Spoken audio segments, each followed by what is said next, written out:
Hello everyone, I'm Giuseppe from Simulation Daily, and today we are at Tokyo Haneda Airport in Microsoft Flight Simulator 2024, and we're doing a flight to an interesting destination because it's a new airport that has just been released for free on flightsim.to a couple of hours ago, and it's Shonai Airport in Yamagata Prefecture in Japan, of course. Keep in mind that it's only for PC because consoles don't get download free airports from external websites, unfortunately. So I'm going to talk about it a little bit more while we're in flight. But for now, let's get into the flight deck and let's get this flight started. Okay, let's close our door and lock it.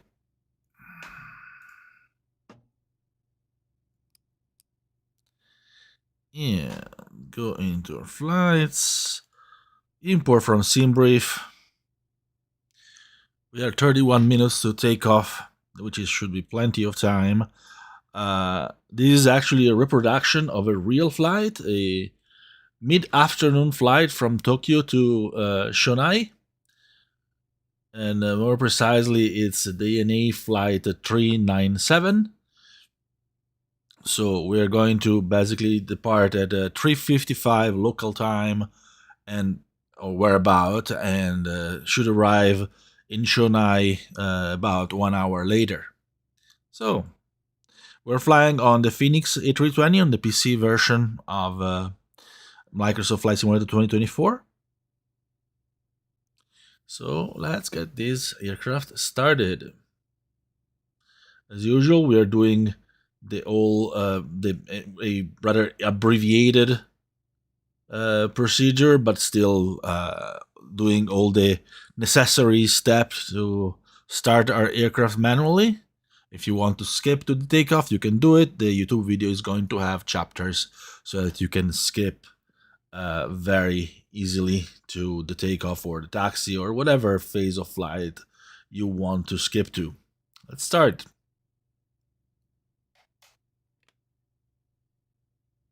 Let me just check that all my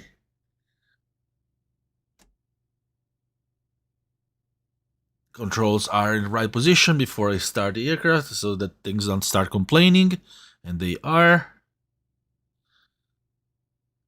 So let's start with batteries. 1 and 2. And external power on.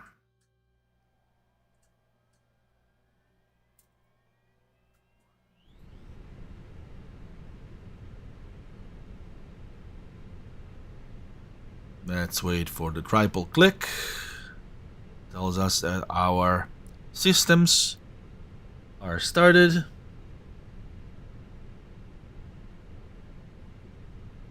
Meanwhile,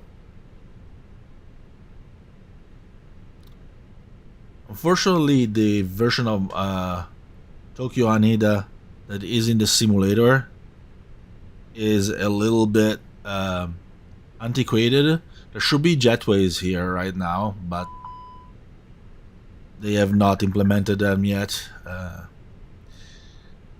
The new version of a new version of Haneda, either by Technobraid or Axonos, they're making it. They cannot come soon enough because the one that's by default in the simulator does not really cut it. It's antiquated and it's not very detailed either. So now we add that, our systems are initialized, that we can start the APU.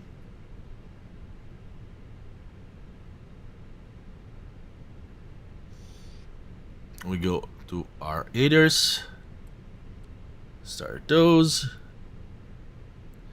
Cockpit lights are fine. Go to our MCDU. Atsu.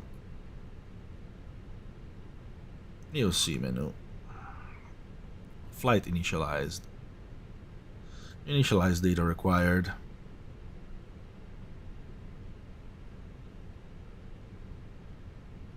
There it is.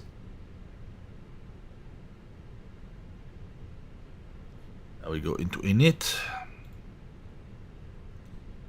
Our flight number, as I said, is ANA.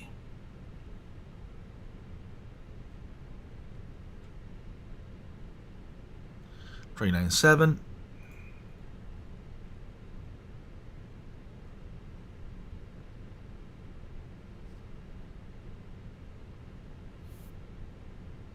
Then we go into our mass imbalance. Load aircraft. I'm gonna go instant. We're a pretty full aircraft today. 212 passengers.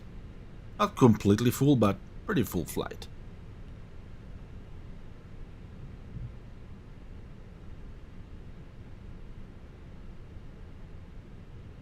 Then our APU is on. We do the APU bleed. And we remove the external power. And send the external power facility out of the way. Down we go. Nav and logo light go into 1. Fuel pumps go all on. And crew supply goes on. No more white lights here, which means we are go. Now our passengers are all on. Well, we should have done this before they boarded, but it's fine. Seatbelts on. Emergency exit on. The fuel is all on board, so we don't need the seatbelts. Sorry, we don't need to keep the seatbelts off for an evacuation. Okay, we're not using the ATC right now because seriously, it just doesn't work very well in Microsoft Flight Simulator 2024 just yet. So we're just pretending that we're just being cleared for the IF. We just got our IFR clearance. We enter a cost index, which is, I believe, 15.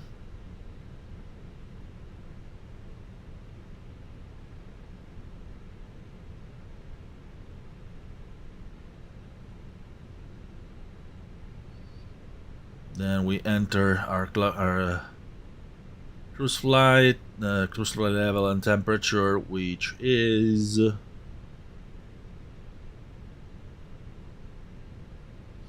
pretty low flight today. Flight level 270. It's not that far. We're not flying far, so that's fine. And minus 42. The temperature. Clear a few of these. And then we go into the wind.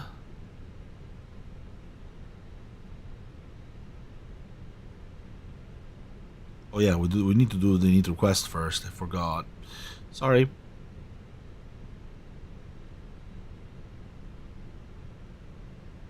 There you go. We have our departure from Tokyo to Shonai with Sendai as an alternate. Now we go into our winds. We do our wind request.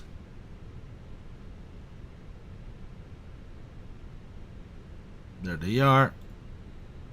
Check that they are in all phases. Okay. And return. We go on our flight plan. Select our departure, which this time around is Rovik 4C. Well, of course, runway is 5. And Rovik 4C. There you go. Do we have a VIA? Yes, Bruce. Insert. And then we have for our arrival, well, first of all, the arrival, we need to copy the secondary.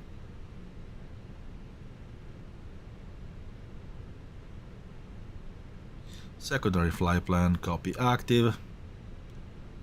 Now we go back into the primary. Go to the runway. The arrival is runway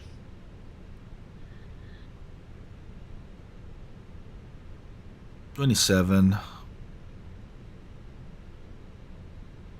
And we are actually doing an interesting approach today,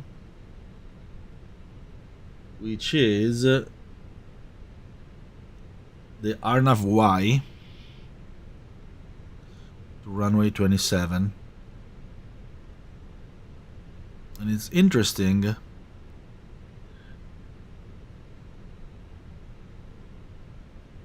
we don't use a star.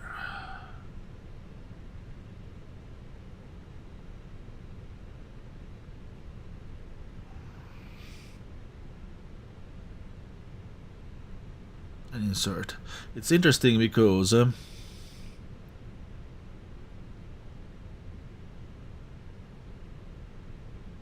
of those RNP AR that are high precision RNP arrival, which have some interesting requirement,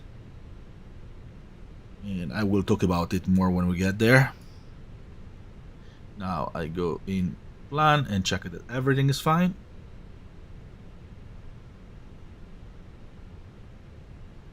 Let's see.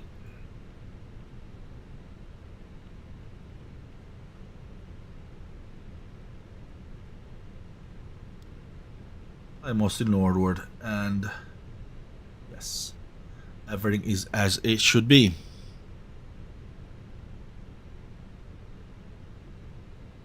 There is not even a discontinuity in these ones, which is great.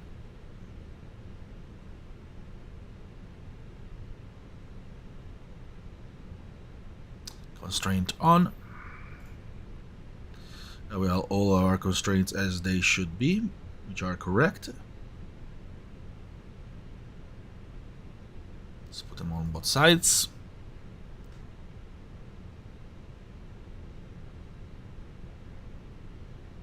And then we're back to arc. And 10 miles for now.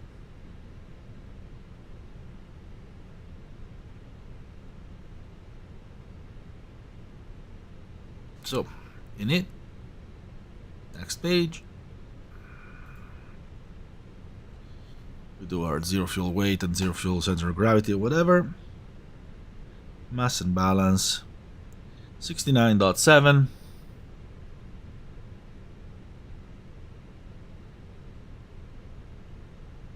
And 25.1.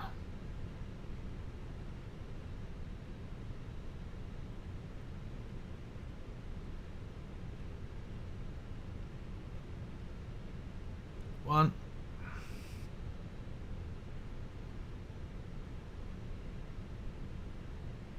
Block fuel is 4.9. And it's gonna do our whole prediction here. There you go.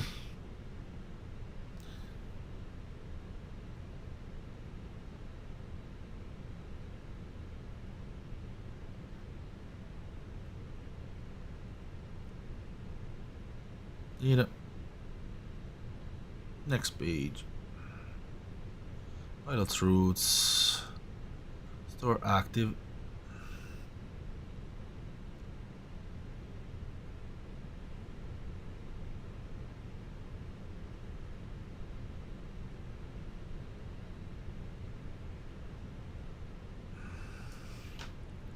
Let's go.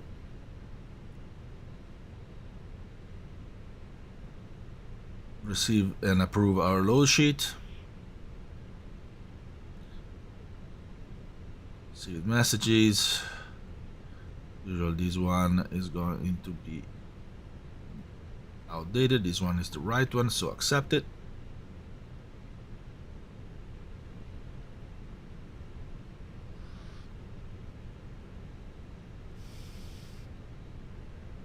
Now we do our departure performance. Sync load sheet. Runway is dry. Flag configuration is going to be 1 plus F. Force toga no. Anti-ice no. Back's gonna be off. Sync the weather and calculate. And we have our takeoff performance. So let's send to MCDU and check that it's correct. 138, 142, 145. It is correct. 1 up, 1 0, correct. 54, correct. Transitional altitude is correct, 14,000. So yeah, everything is correct. Let's set the local altimeter, which is 1013. It's already set. And the flight director is set on. We have all dashed here, which is indeed correct. See our departure route.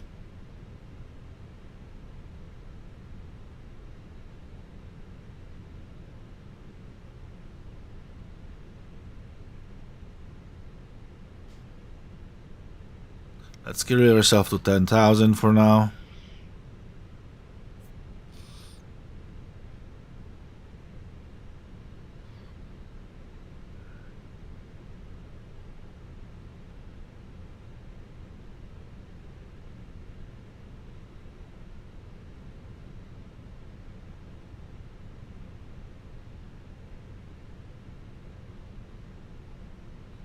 And let's go.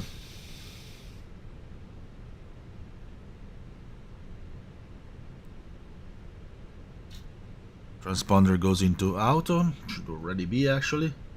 Actually isn't. Always forget that it's start and standby.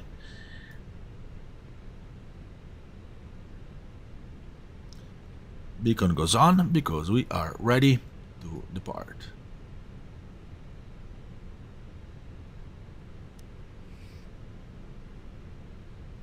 Those levers are into idle as they should be. Let's close the door.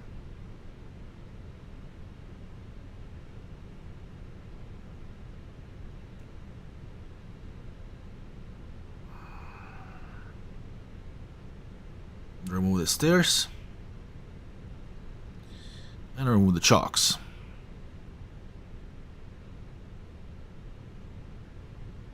Parking brake is selected. APU bleed is on as it should be. And we are ready to go.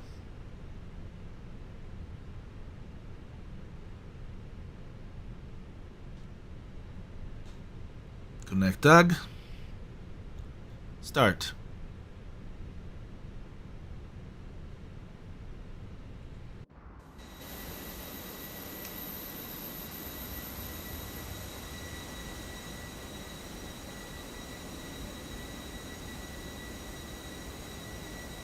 Always put my zoom level to 70 because it's the best view of the aircraft.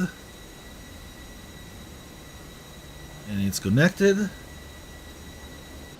So remove the parking brake, push him back.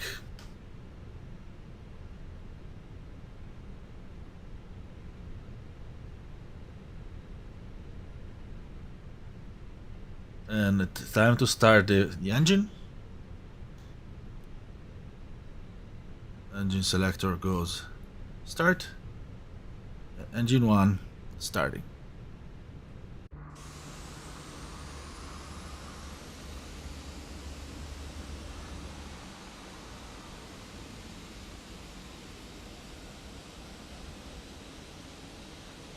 The rotation is starting.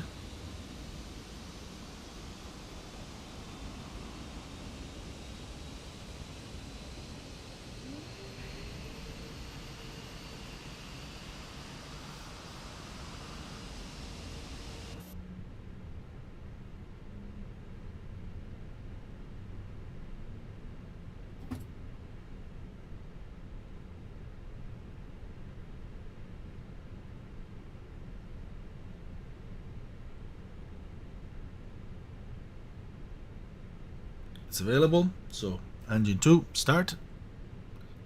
And we can put the parking brake on. The tag is going to go away on its own, I believe. Yes. Let's take a good look at the engine as engine 2 as it starts.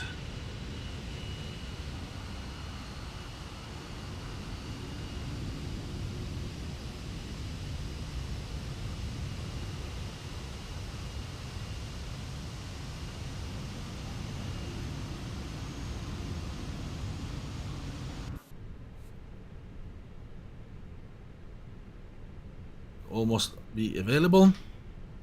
Avail. Selector norm.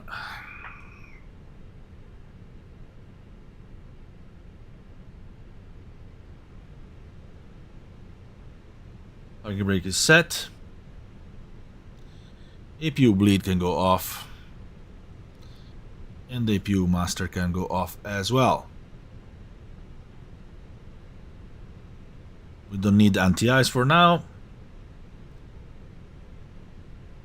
Auto brake go to maximum. Spoiler armed.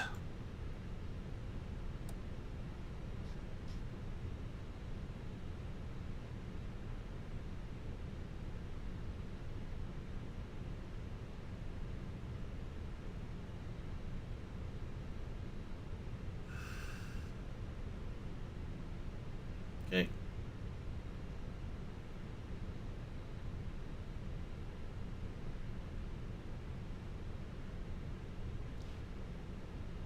Trim reset.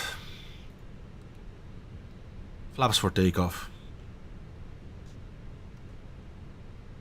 Trim wheel. We said that it's up 1, so flight control. And we pull it up 1. There you go. 0, 1, of course. We're ready to taxi, so nose light goes into taxi.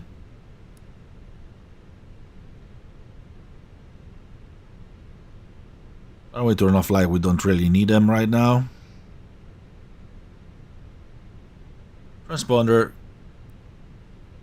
goes in auto and above.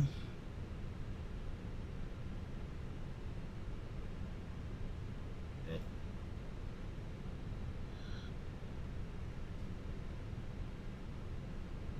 And parking brake off.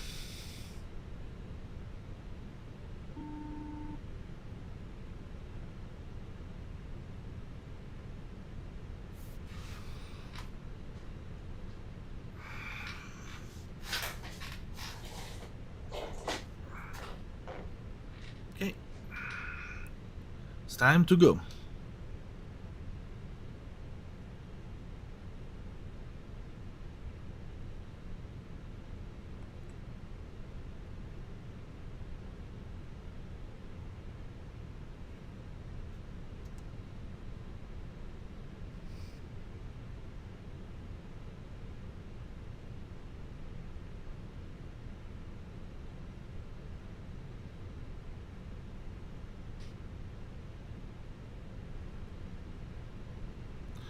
Of course, the tag put us in the opposite direction that we should have gone.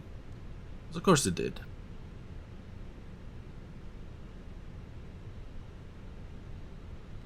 What did we expect?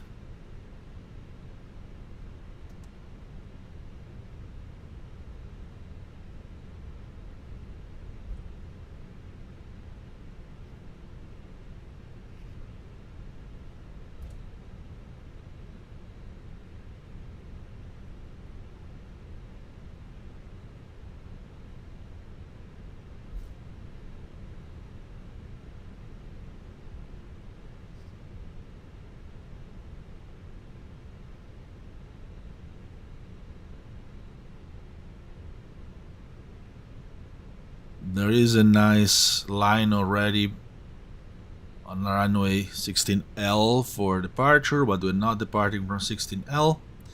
We're departing from 5.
Great, as usual, the simulator is one of the things I really resent a little bit of the simulator, because it has, well, actually this is actually not even the simulator, this is more like beyond RTC that I'm using for traffic. It has like aircraft landing on 34R and other aircraft waiting for takeoff on 16L. That's not how it works. I hope they correct it.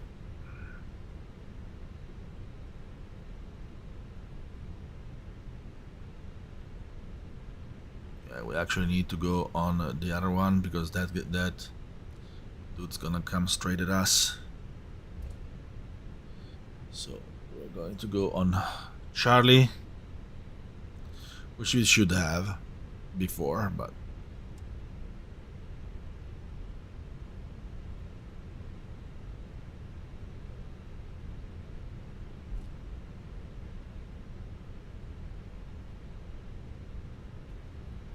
I'm doing this pirate-like a little bit.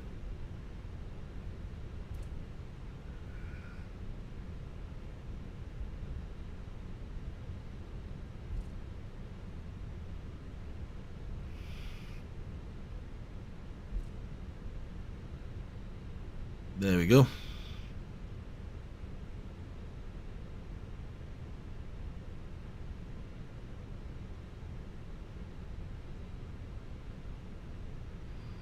And now that we have we are in our taxiway, we can do our flight control check.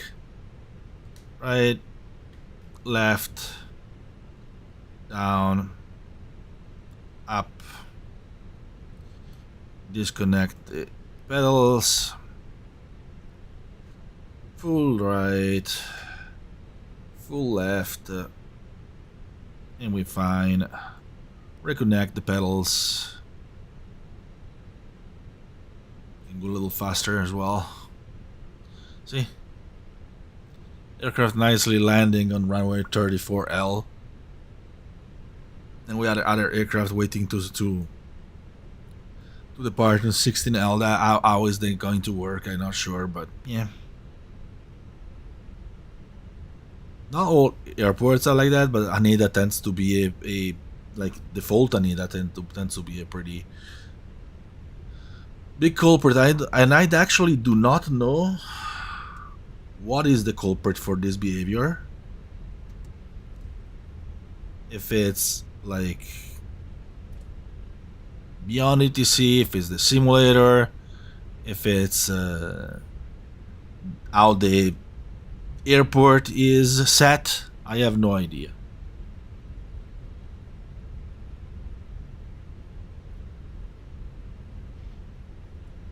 But yeah, as I was saying before, Haneda by Technobrain or by Axonos, they can't come soon enough.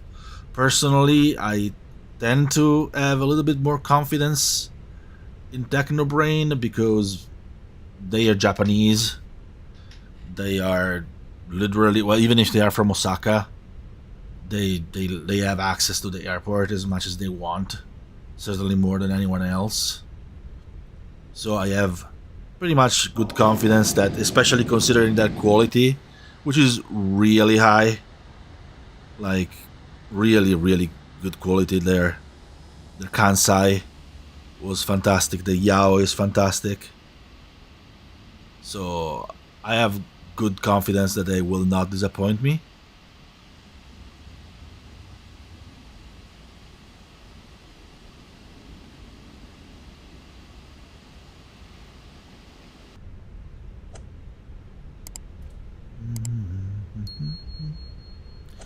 Okay.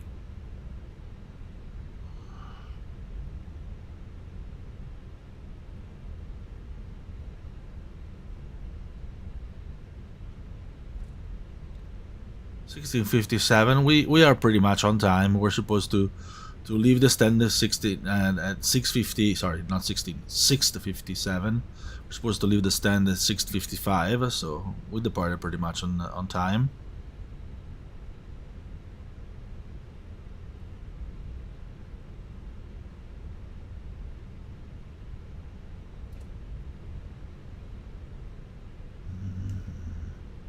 I was saying that before I had to like fix my pilot, that Technobrain has always given me, as always, provided some really high quality airport. Their Kansai is fantastic. I love it, and I even love the Yao, even if it's like a small. It's the first airport that they released for Microsoft Flight Simulator. Then they updated it uh, pretty extensively.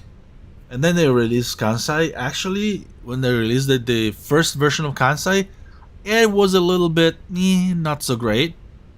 But they took some part of it were great, but some others were not so great. They took the feedback very much at heart, and they delivered. When they released the first big update, it was really transformed.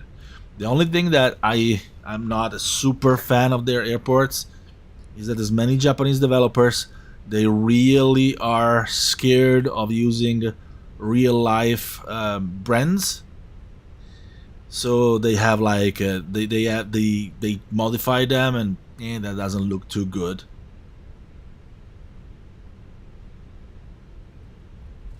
Like, for instance, DHL is DLH. Their Kansai Airport. Someone will mod it as they did it with Kansai, so that's gonna be fine.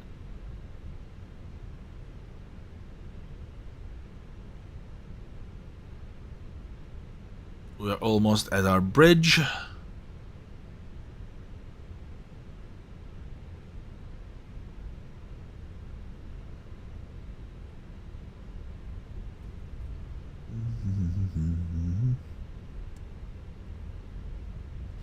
Brake a little bit.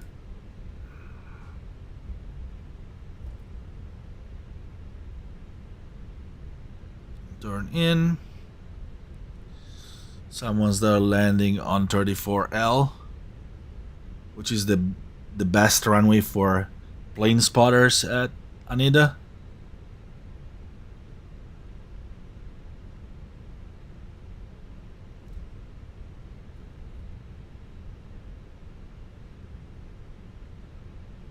Because there is a brand new plane spotting place really close to the threshold of runway 34L on the other side of the river. It's called Soramnado something. It's basically a series of terraces along the river, and the last one, it's literally in front of the threshold of runway 34L. So when aircraft are landing on 34L, it's absolutely fantastic. It's not crowded, and it's so much better than the panoramic terraces on top of the terminals, because these are far from the thresholds of the runways, while this new one that it just opened in May, I believe, 2025, it's literally like not even 60 meters, 80 meters from the threshold of the runway. With a 300 or 400 millimeters lens, you can really take some spectacular pictures from there. I will publish some of them on my personal YouTube channel at some point. If you see the collaborations we have, you probably know which channel is it. But you can just search for Giuseppe Nelva, which is my name. You'll find it. So, we're almost there.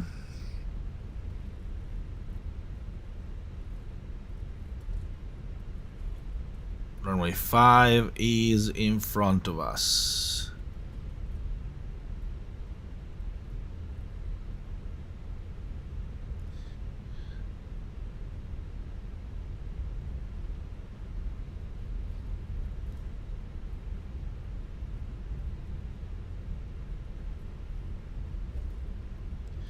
We're gonna do a nice sunset land takeoff. I wonder if it's going to be already dark when we arrive at the new airport, which I actually did not calculate because I wanted to show the airport, but we'll see. Probably not going to be completely dark.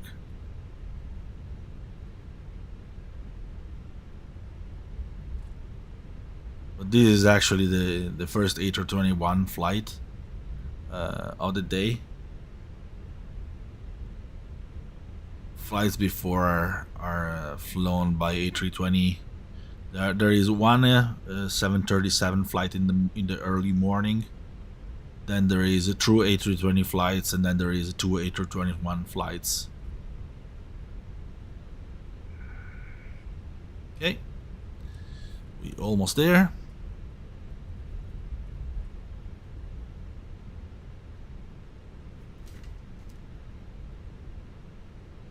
Stop.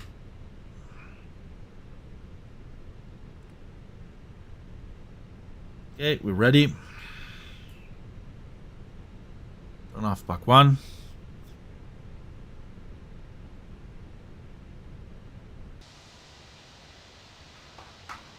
Okay. Next. Pack 2.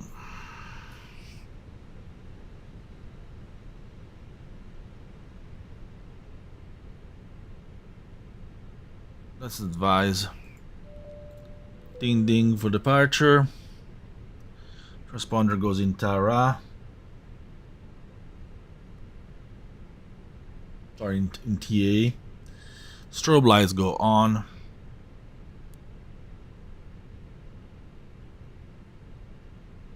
Terrain on ND. Weather radar goes into 1.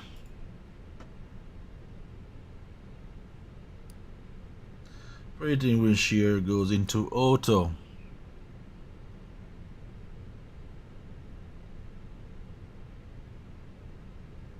Takeoff configuration checked. Normal. Landing lights goes into on. And takeoff. And nose light goes into takeoff.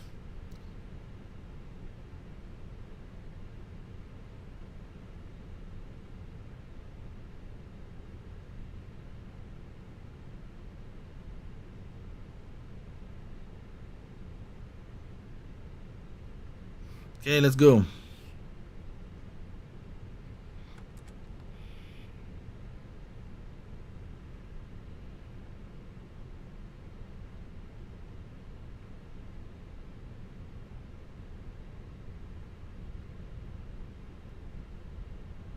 Let's take as much runway as we can.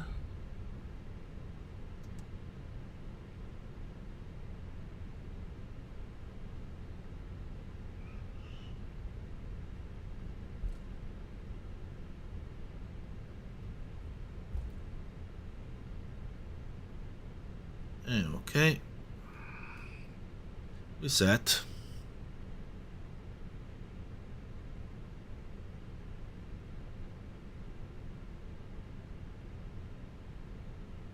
Brakes off. Thrust to 50%.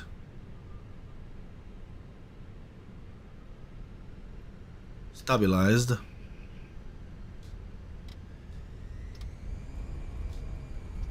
Flex. Oh, come on. Okay, it's a flex now. My throttle are not super precise for some reason.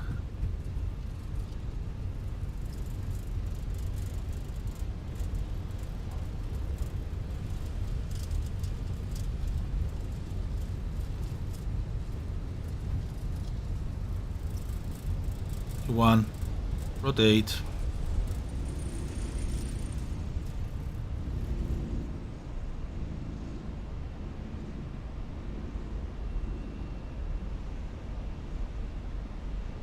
Positive climb. Autopilot on.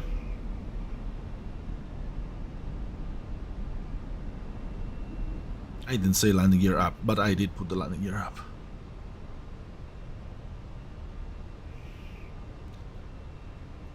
Spoiler goes disarmed.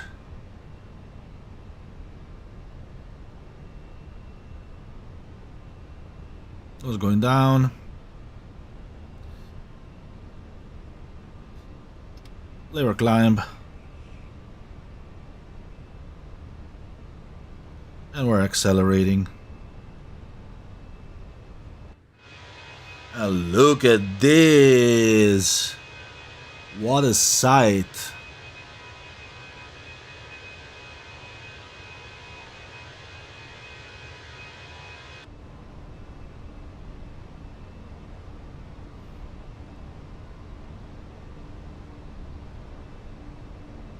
Flap goes up.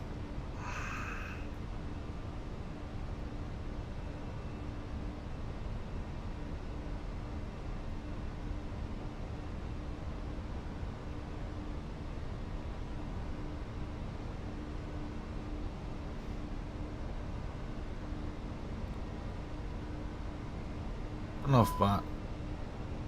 Oh, sorry. Back one. My bad.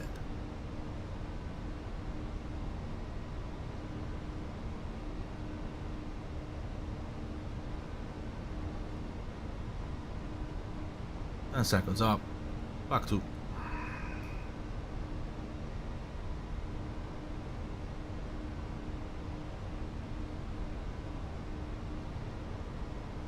Now we can start making sure that our passengers are a little bit more comfortable. Now that the air conditioning is back on.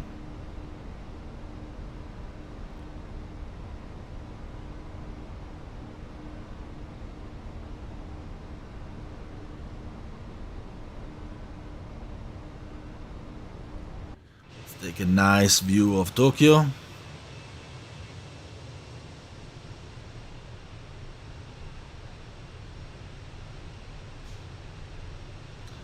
Absolutely beautiful skytree right there. There's a little bit of moisture. Let me just make sure that we are not into icing conditions, and we are. But we are not very close to the moisture, I don't believe. So I don't think we're gonna get ice. We're almost 7,000 already, and we should put entire TARP.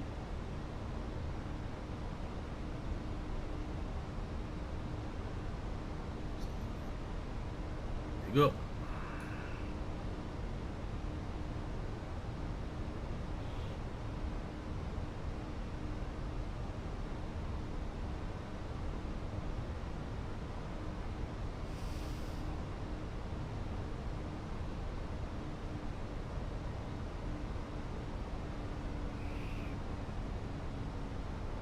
Okay.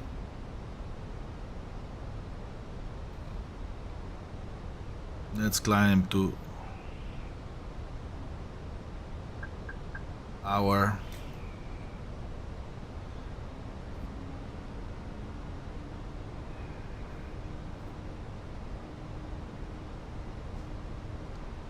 cruise altitude.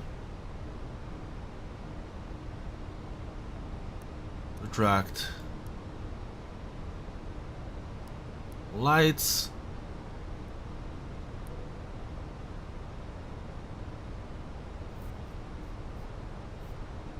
Let people get up. We don't need the rain anymore.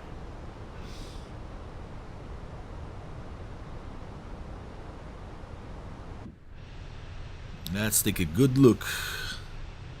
Finally, I'm going to be in Tokyo in a couple of weeks. Actually, gonna fly ANA there.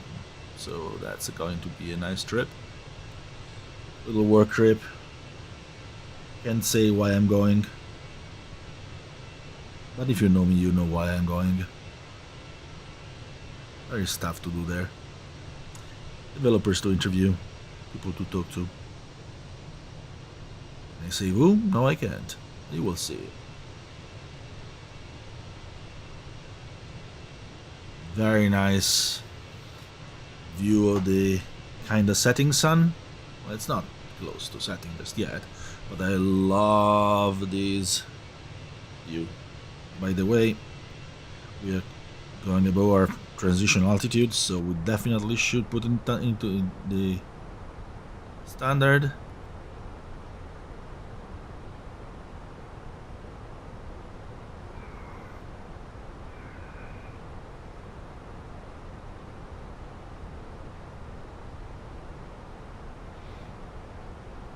We should be under 150 at spoon, but immediately after we are clear to climb, so that was actually pretty perfect.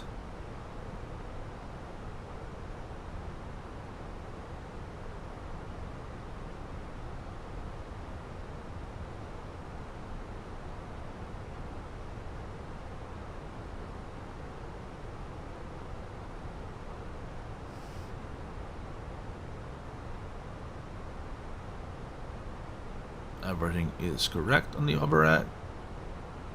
Everything is fine down there as well.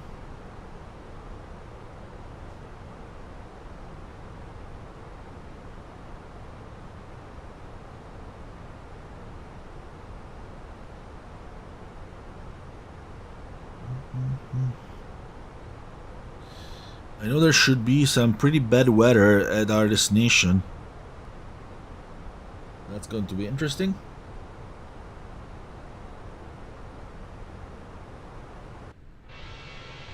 Just look at this lighting.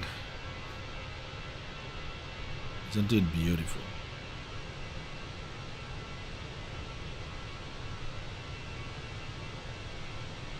Tell me this ain't beautiful.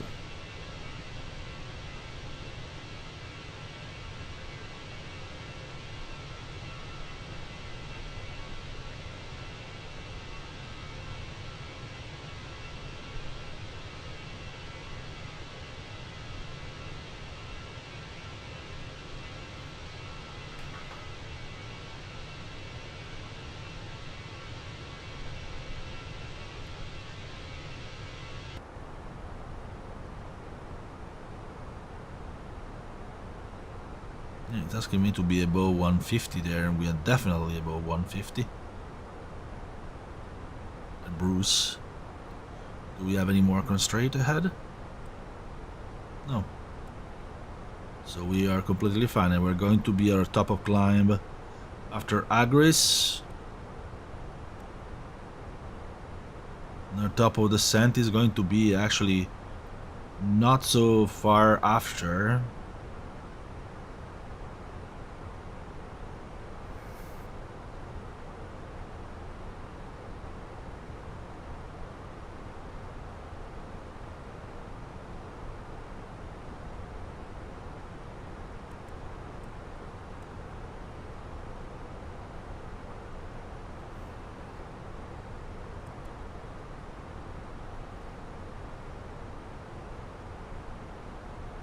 Average temperature is pretty fine.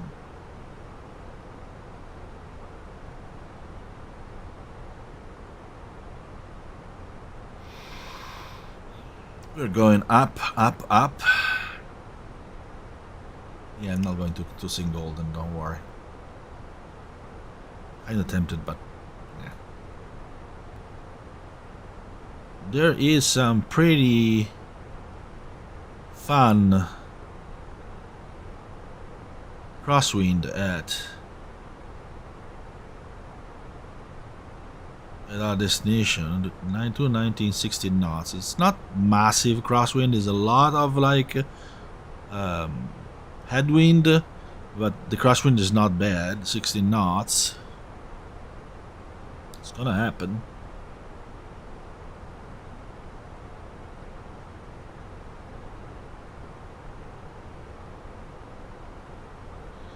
Going to be a 8-knot crosswind component, which is not like terrible,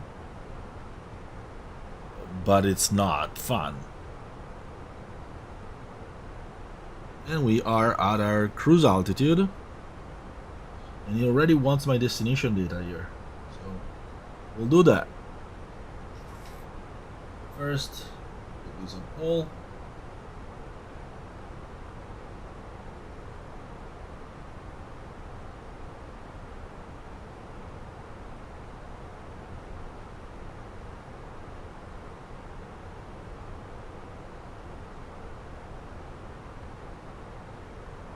Let's check our top of descent again. Should be right there. It's not far. It's 60 miles away. That's why it already wants our destination data, which we will give him. We already have these: refresh meter, apply meter.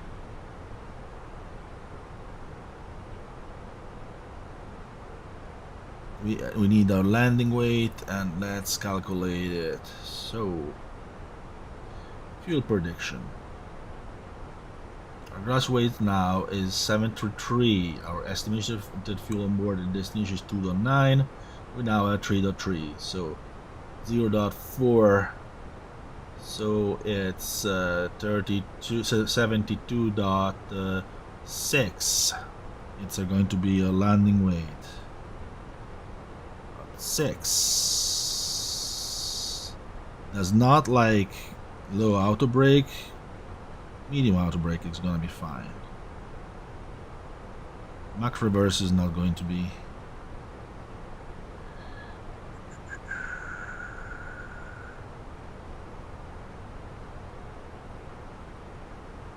Should we go do max or manual? Nah, medium's fine.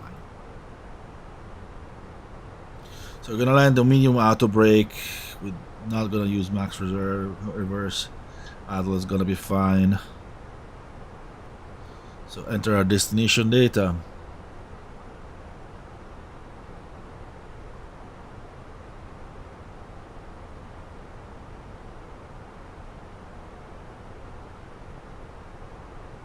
That was a speed error. Nope.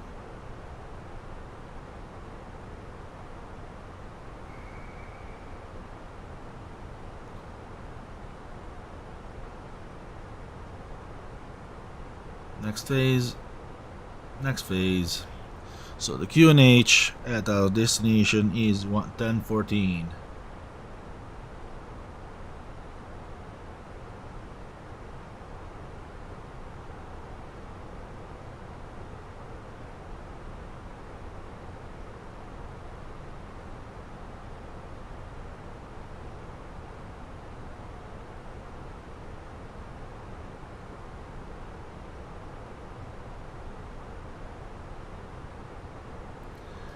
Then temperature 5 degrees,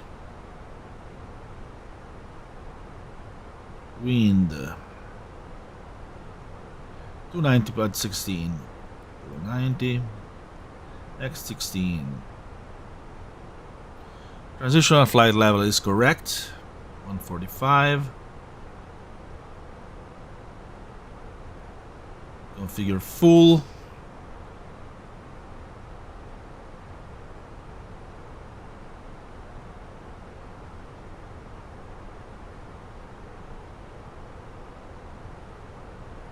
Actually, transitional flight level was 140.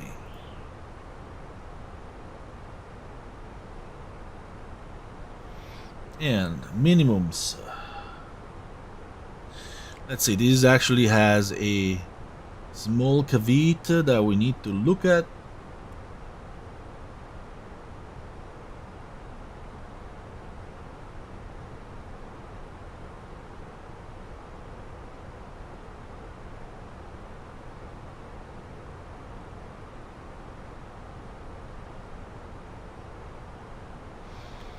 So our estimated precision is 003, so it is below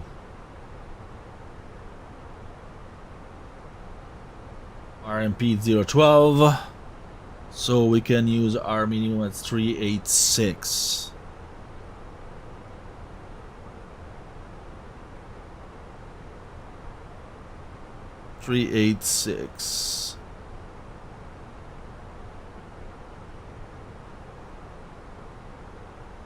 Barrow. You go. and we have everything inserted as we should.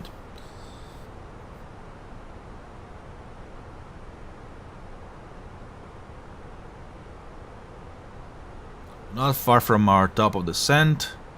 So I was talking about this high precision RNP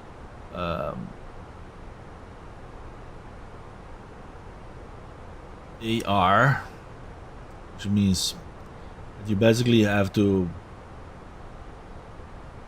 AR means authorization required, which means that you actually need to have the authorization on ATC to take off and to land using that RNP, because it requires a certain level of precision, and this aircraft is capable of flying it because there are some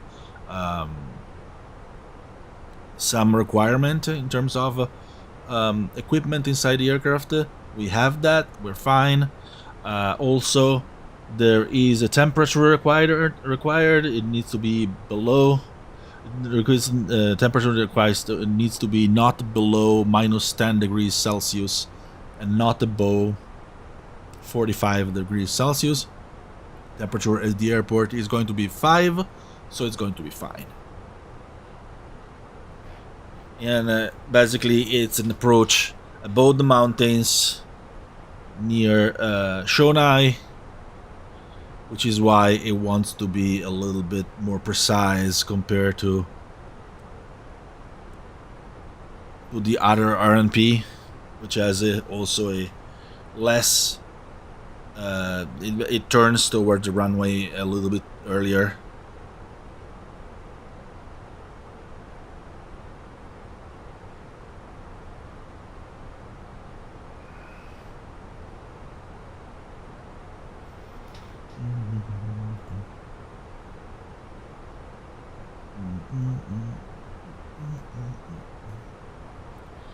Yeah, I have golden stuck in my head. Of course I do, like everyone else. Okay, our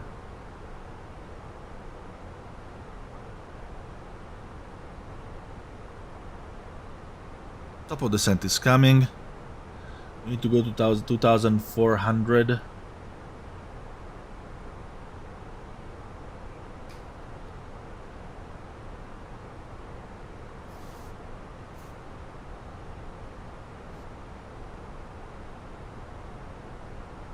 Where our approach is gonna be. And now we descend.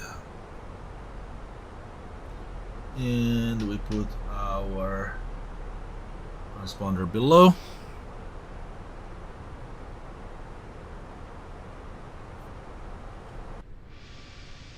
As you can see, we are over the mountains, which is why it requires this more precise approach.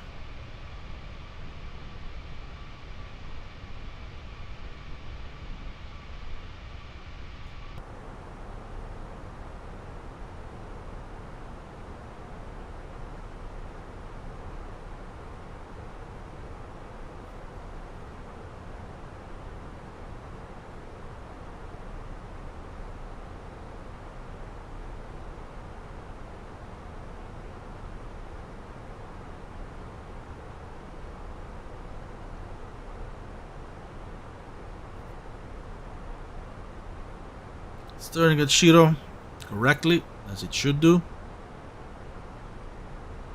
We are on path. Sometimes the Fenix keeps you a little bit high. I'm actually going to keep it under control, because we do not want to be high at this one. Absolutely not. We're going to go into cloud, and we're going to be probably needing anti-ice when we do.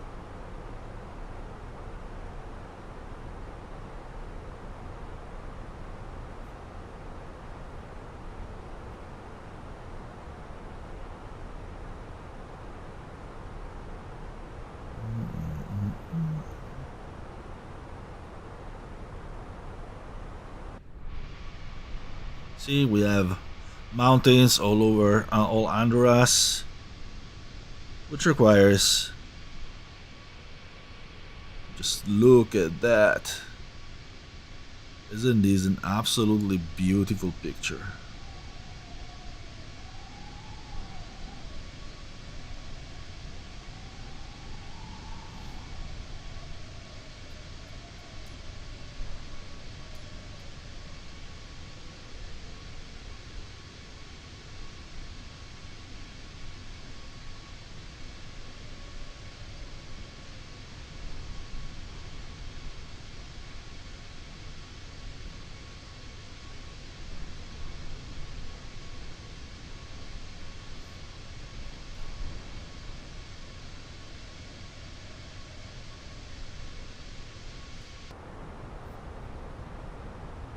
Only 1,000.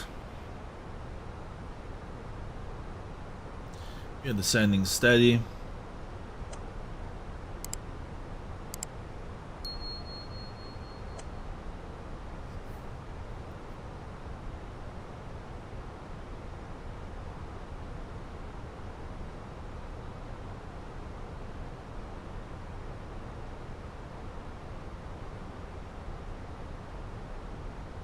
There's another aircraft in front of us.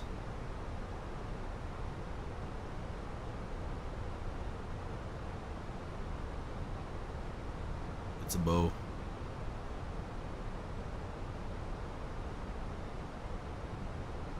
We're fine. We had a constrained 9,000 there,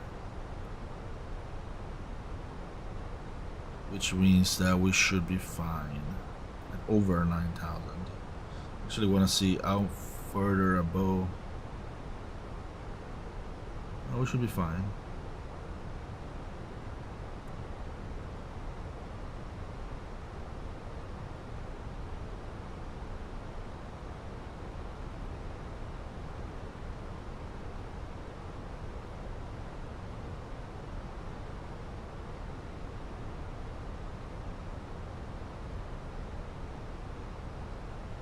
And the acceleration point is immediately after 9,000. We have 30 miles to go, so yeah, we should be fine.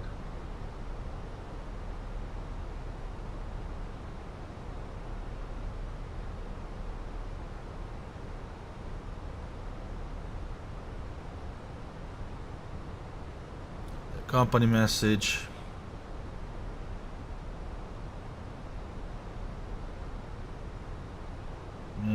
Asus, AOC, sealed messages. When you required because we did not depart late. Let's go back to performance. We are about to enter clouds. Definitely should put the rain here.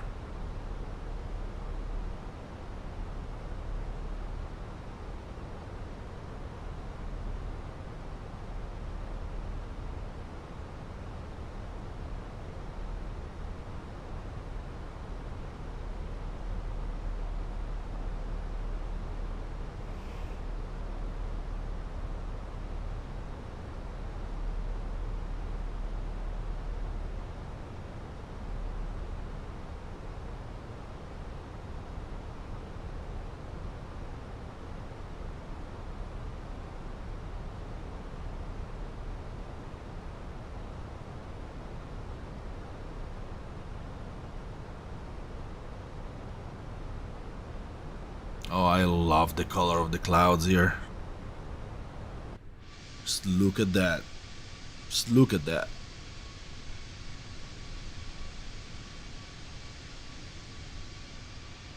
Tell me this is not the most beautiful thing you have ever seen on a computer.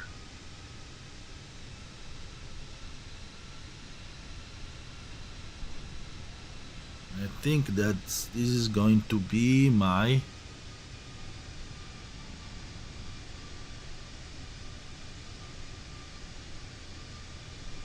clouds are here.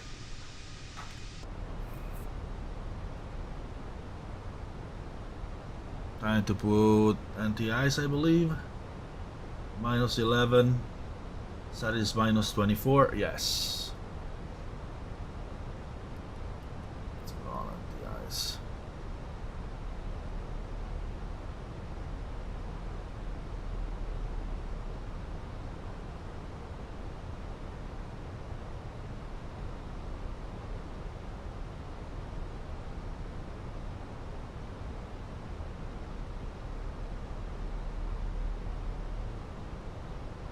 Okay.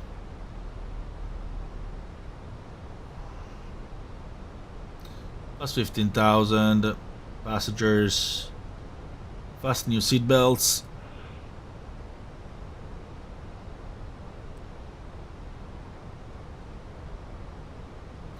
We're over minus 9. So we're at minus 9, which means that we are fine to do that procedure, which required, as you remember, over minus 10 degrees Celsius. And we're going to be perfectly fine at 9,000 when we are to descend there.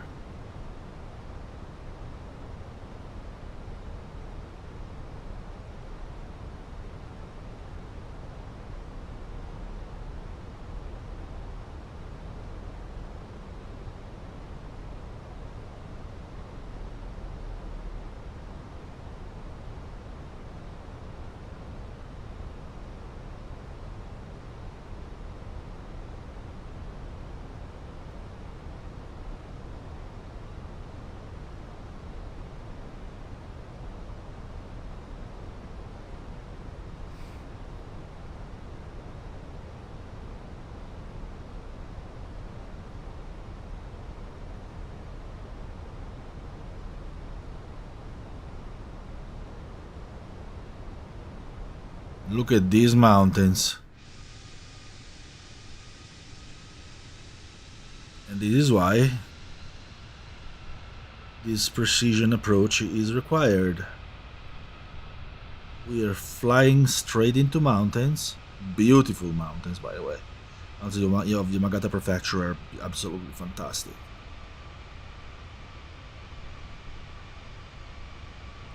Flying into big clouds too.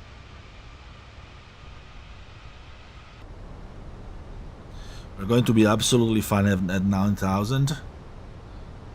The go around procedure, by the way, is going to be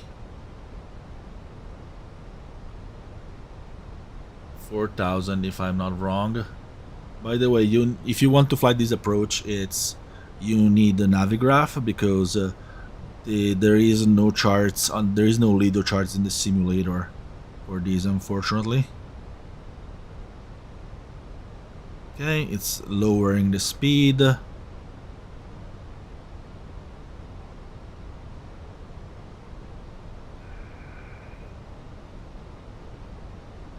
there is no LIDO charts for Shonai Airport in the simulator, so you need Navigraph with the correct charts.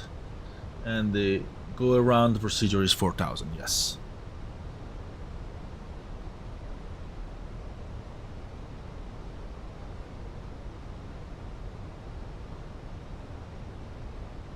UNH is 14.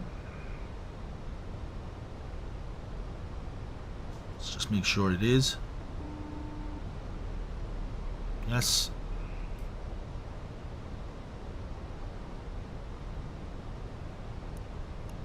Landing lights, take off.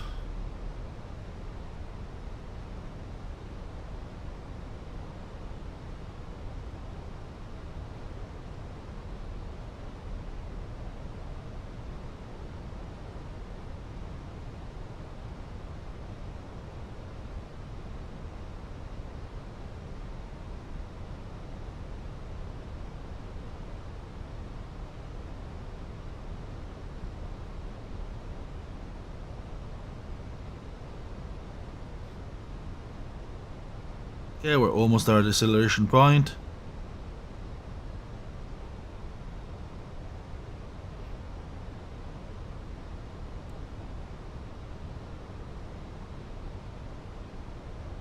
755 is our FAF.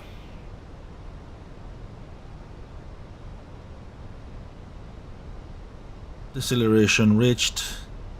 We are in approach phase.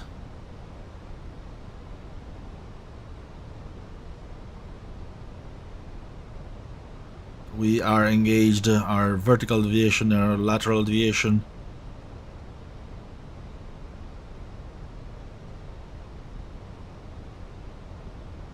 Our precision is still 0.3 nautical miles, so we're fine. Back into performance. Here, so we keep it monitored.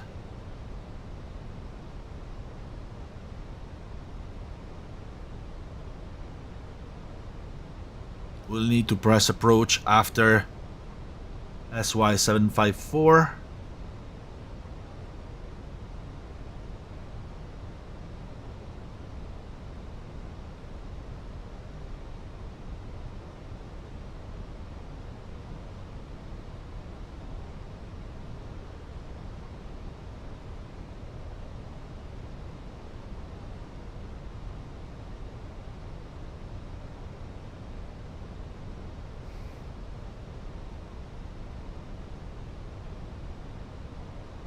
Look at these clouds. Tell me this is not beautiful. This is a spectacular approach. Massive clouds, big mountains. What can you ask more? We are perfectly descending in path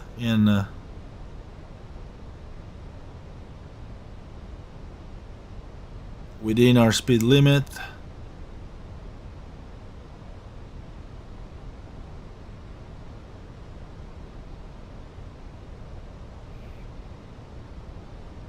We will press approach. We're in cloud, we can see a thing.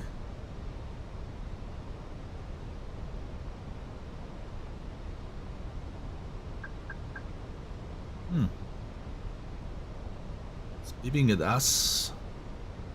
2,500. Okay. We are going to press approach when we arrive at SY754. 2 autopilots are required on this one.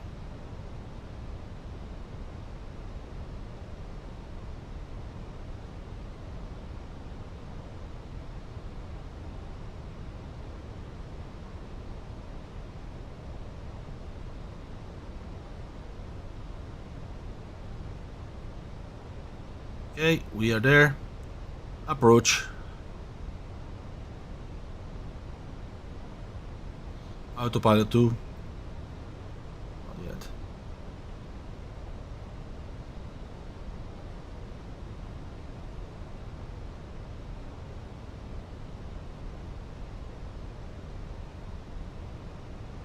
Okay, we are 5 miles. Flaps 1.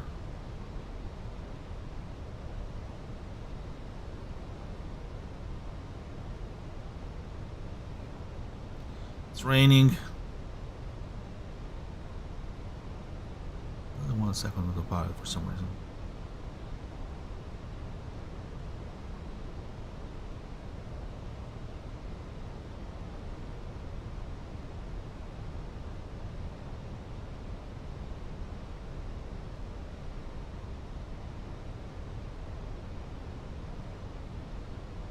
Landing gear.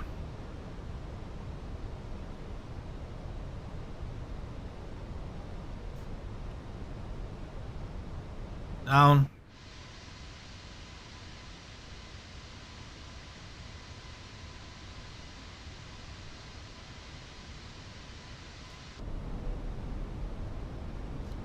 Flaps 2. 2,500.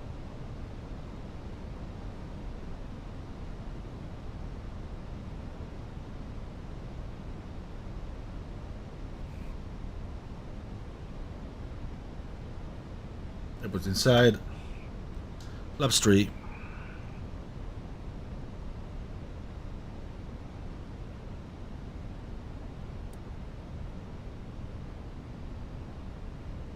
Medium auto brake. Flaps full.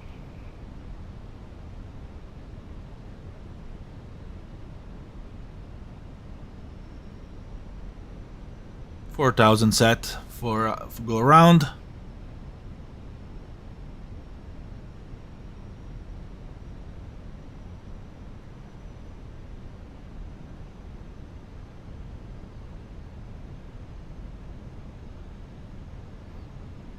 Vertical deviation, lateral deviation is perfect.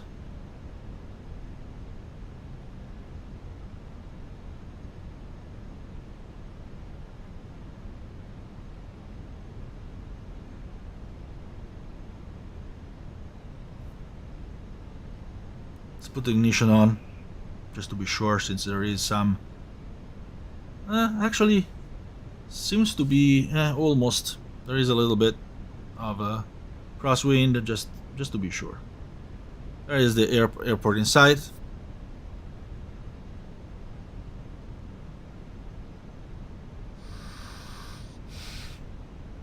I'm going to turn off lights on since it's dark.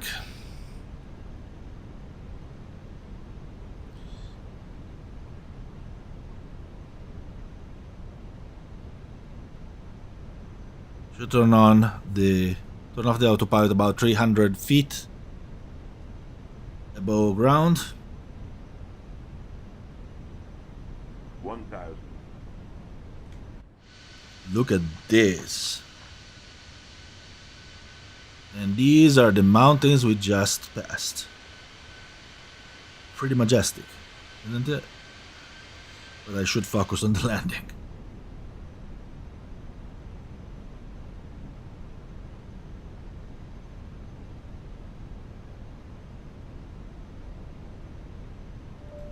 In the cabin, no blue.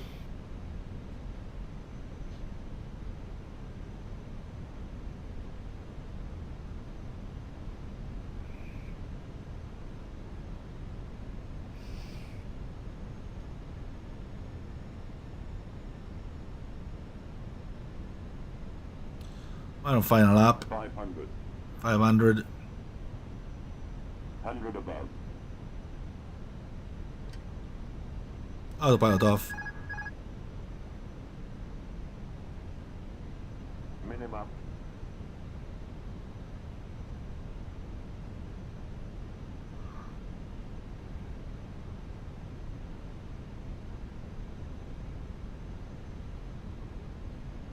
Four wides go around. I was high on the approach, so I decided to go around. Now we're back at the beginning of the approach procedure after a short hold. I could have probably recovered it, but usually if you see four lights on the same color on an airliner, you automatically go around unless you're very close to the threshold of the runway.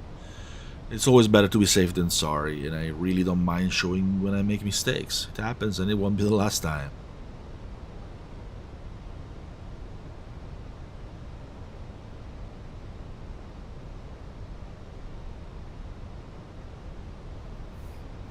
That's SI 754. We're gonna activate approach.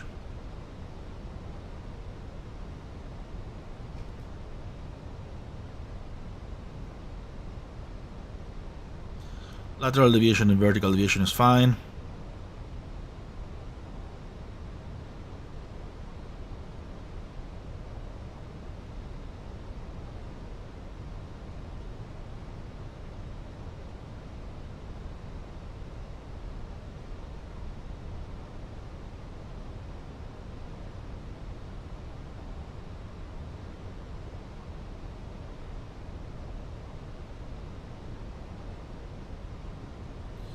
We're perfectly in profile.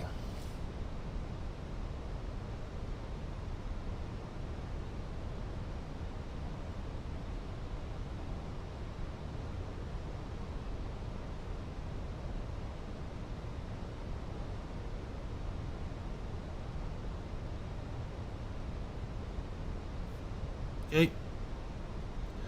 Approach selected. One final approach. Set me the approach altitude, which is 4,000. Let's hope we don't do it again.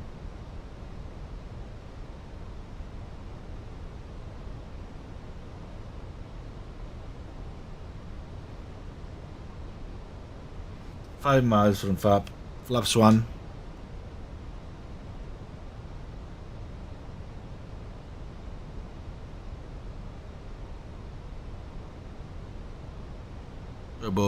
Below clouds, so it should be fine.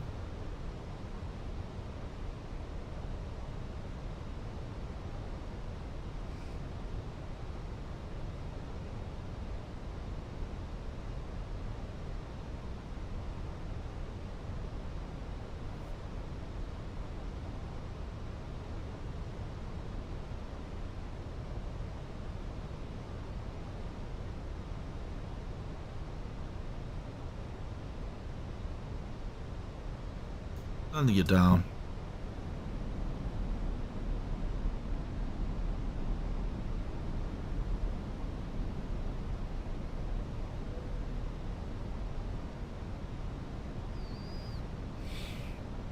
$2,500.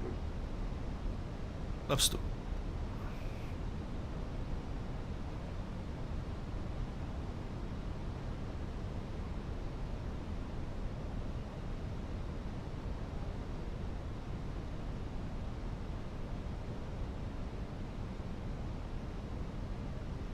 Flaps 3.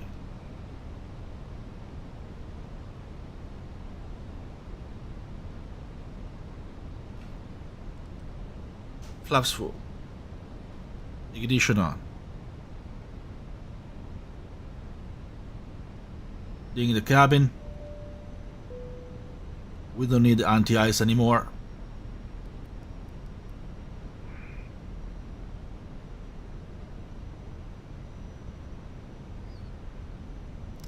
Final approach. Runway.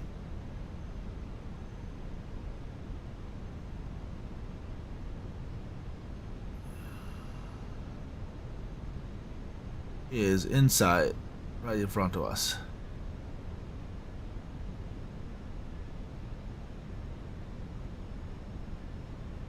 There it is.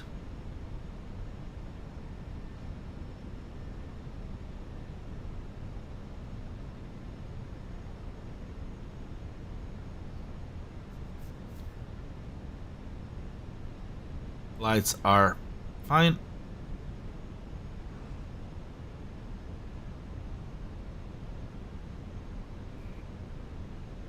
Let's see if I don't botch landing this time around.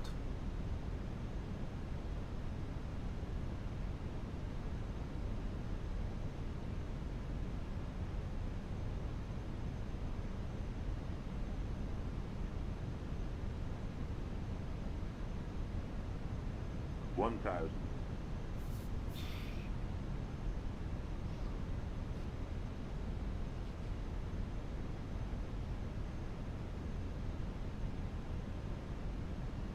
Okay.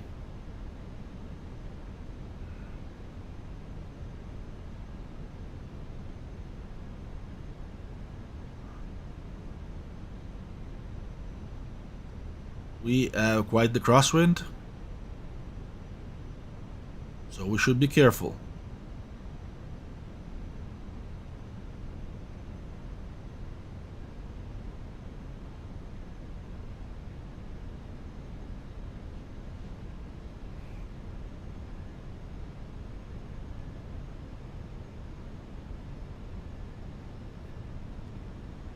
$500. 100 above. Autopilot off. Let's do this. Minimum. Continue.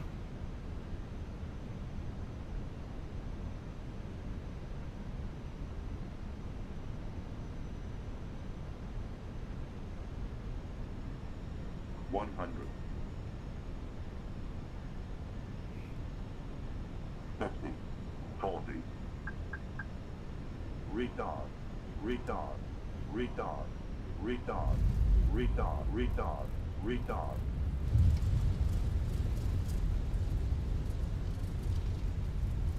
I did touch down in the center line, by then I let it deviate, which isn't great. This is something I need to practice a little bit more. Manual braking. And we are here.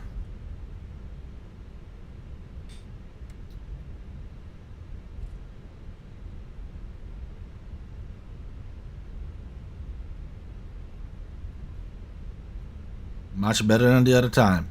It was not perfect, but it was much better. This is one of these airports that don't have a exit taxiway for big aircraft, so we need to go to the end of the runway and just turn around.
Don't need to rain anymore.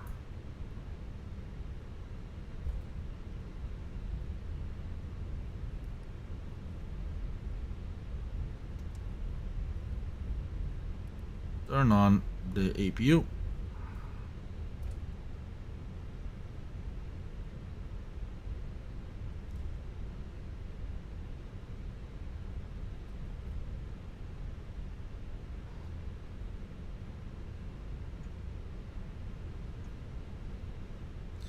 And let's go to the terminal.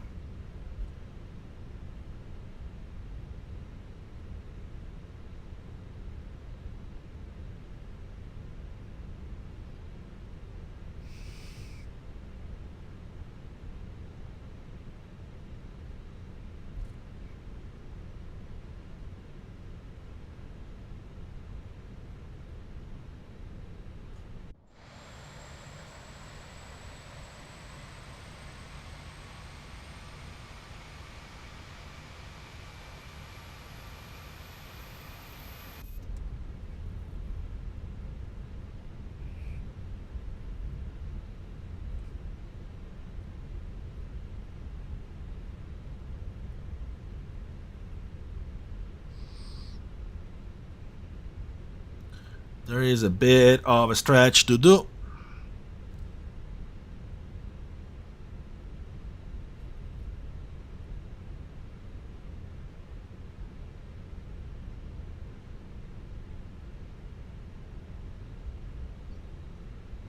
There we are at the taxiway.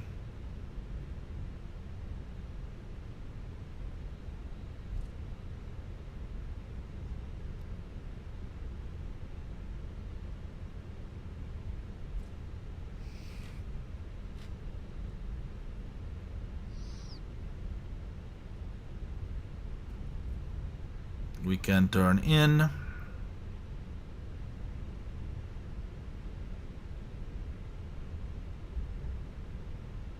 Fuel truck should get out of the way.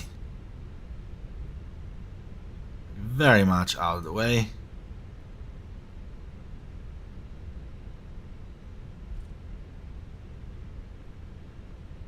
Okay. Disarm the spoiler. Retract the flaps.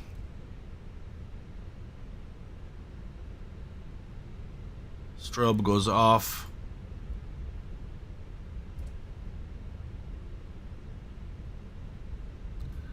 Landing lights go off.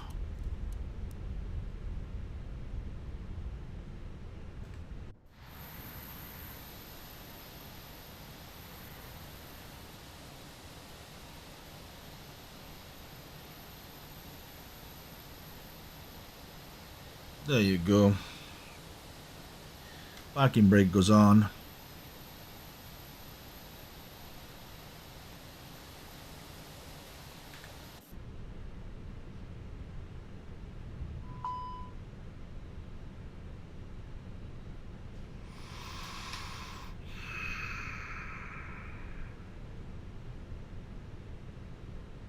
It's attaching the jetway on its own.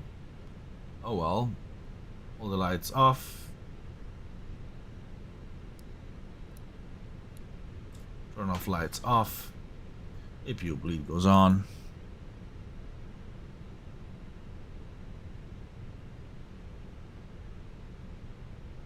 Weather radar goes off. Prediction wind shear goes off.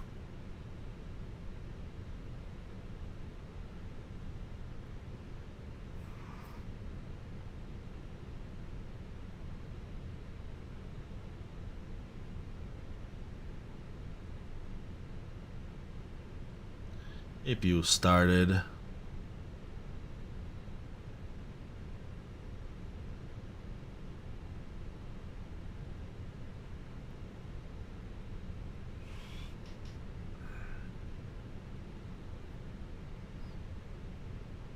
Can turn off the engine.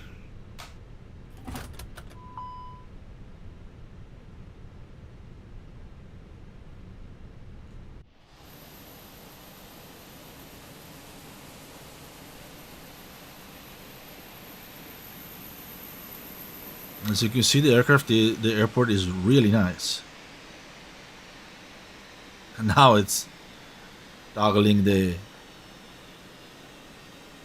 jetway by itself. This is something that's really weird with Microsoft Flight Simulator. I don't know if it's the aircraft of the simulator again that does this, but I'm just gonna toggle it back on. Shocks are on automatically.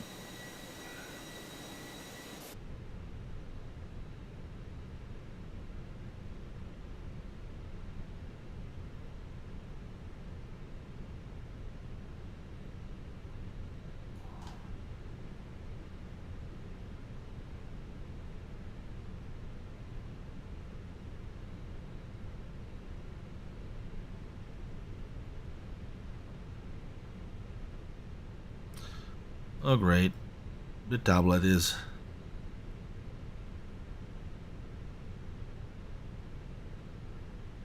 stuck, so we go on this one. Yeah, we can start the boarding.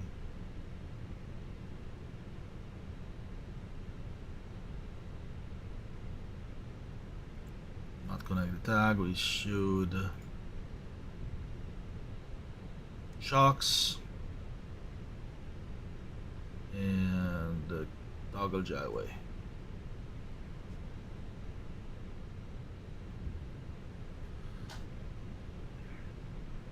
Doors on.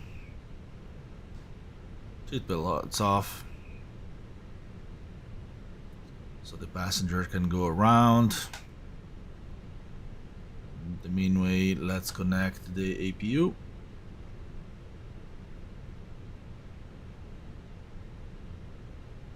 GPU, it's already connected, so let's connect the external power. Let's connect the parking brake since we had shock on.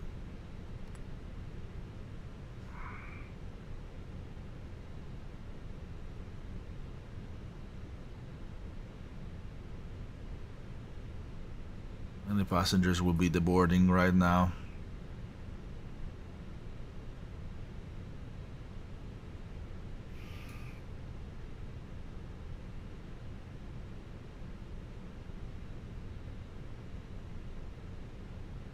There is a company message because we're late, likely.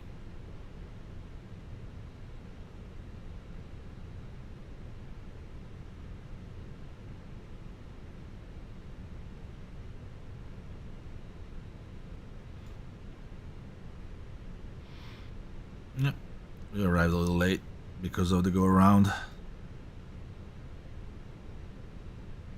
Meanwhile, our passengers are deboarding.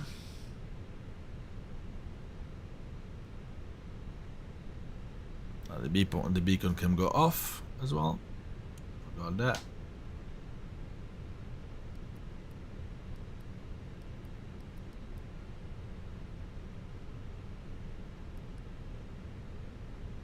Turn off the pumps.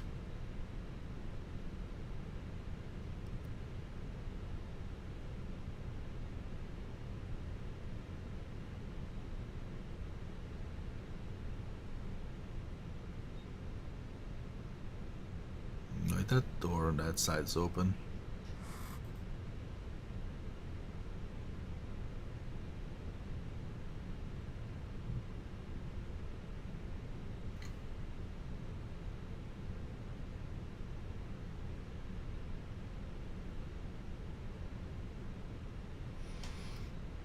We don't need the AVU anymore. External power is on. Transponder goes in standby.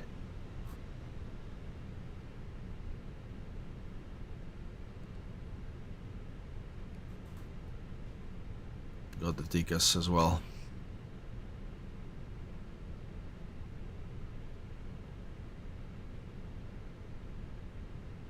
Oxygen cure supply. Aiders going off.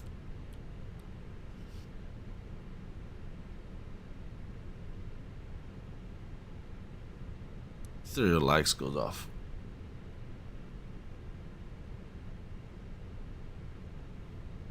How's the boarding going?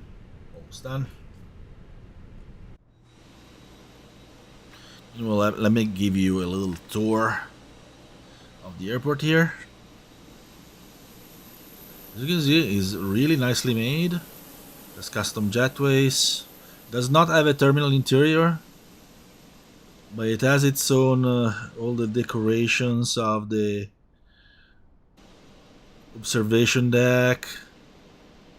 There's this little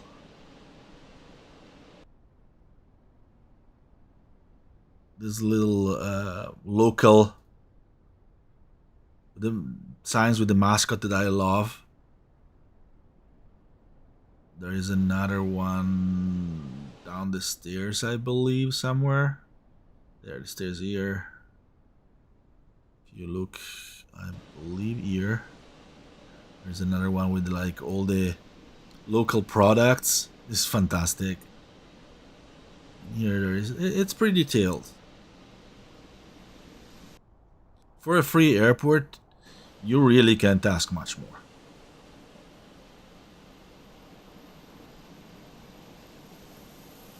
There's its cargo area here, and it's pretty precise. I've seen pictures of the airport, and it's very well made. It also has this decoration on the grass here. It's a little. It interacts a little weirdly with the snow as usual in Microsoft Flight Simulator, but it's really nice.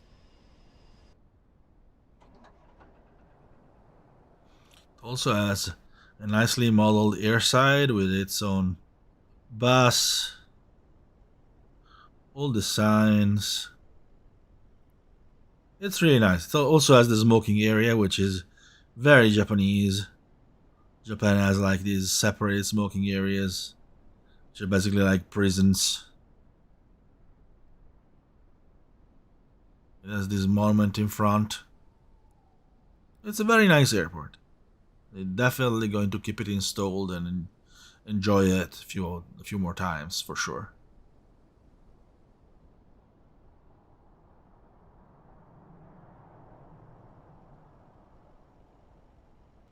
So welcome to Shonai and to the beautiful Yamagata Prefecture.